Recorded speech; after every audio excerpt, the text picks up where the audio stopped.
What are we doing here? And where are we gonna go? It's like we just woke up one morning and then it's welcome to the show. Don't ask any questions, just go with the flow.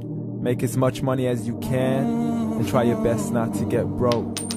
Copy everything you see on the TV, from the hairstyles to the clothes, and don't think too often, just do exactly as you're told.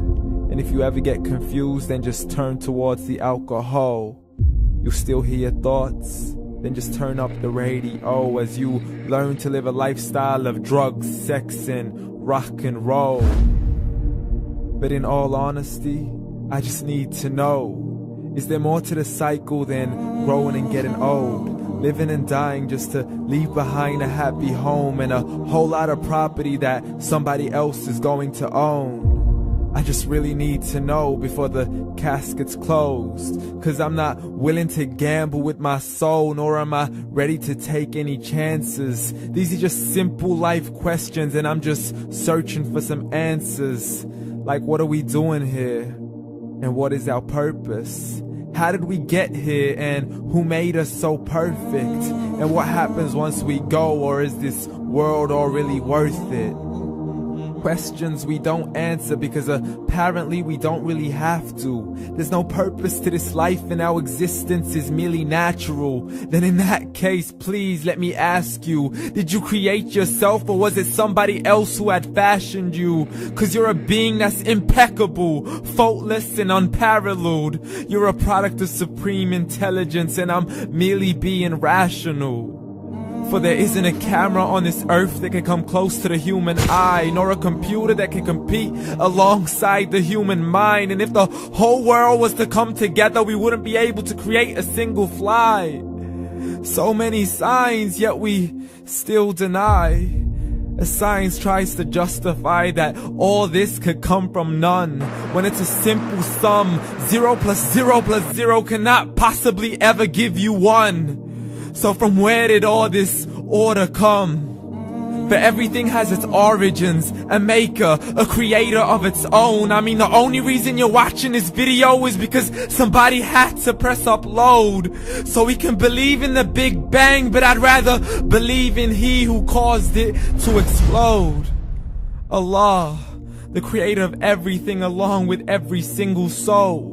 The ever-living, the master, the only one who is in control. Unlike his creation, beyond our imagination. And no, he's not a man, nor does he have any partners in association. He's on his own. And no, he did not ever leave us alone. Just like every manufacturer, he left us with an instruction manual. The Quran and Islam, and I'm sorry to jump to conclusions, but it's the only one possible.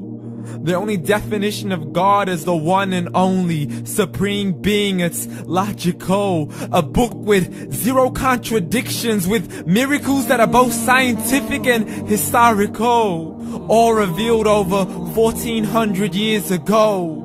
Like the detailed description of the human embryo. The descriptions of the human embryo in the Quran cannot be based on scientific knowledge in the 7th century. To the mountains as pegs holding firm the earth below, and the 2 seas that don't mix in a complete separate flow. To the planets in orbit, alternating night and day as they stay in flow. The expansion of the universe and the creation of everything from H2O. To the stories of the past and the preservation of Pharaoh. To identifying the lowest point in the land where Persia defeated Rome. The gushing fluid that created man in the glands between the ribs and the backbone. And not a word has changed, it's still the same. So please explain how all this was known over 1400 years ago. To a man who couldn't read or write, as he would recite whatever the angels spoke.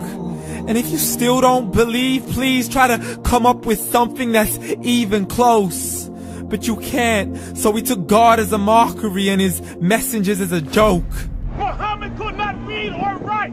How's somebody who can't read or write gonna start a religion? Dismissed his scriptures as legends and tales of the ancient folk, as we live life according to our whims, desires, and hopes. saying this life is the only home we will ever know. We will live then die, then simply turn to bones. YOLO! Correction, after the grass dies, the rain arrives and it regrows, and Allah promises to do the same thing to your very soul and bring you back from your very fingertips to your toes, as the all-seeing supreme being watches us so close, and we are surely being tested in our wealth, our health, and our self, and everything that we've been blessed with. So believe, for we will surely be resurrected and be brought back to our Lord and account for every single deed, as He hands us our books and orders us to read. From the bad to the good and everything in between. You yourself are sufficient for your own accountability, so don't be mad at me. You are the one who thought He wouldn't come back to me. I gave you a whole life long to search after me, but you were busy in all that which was temporary. So read, and glad tidings to all those who believed. And if you disbelieve, read. And don't let that day be the first day you find out what your life really means. Read.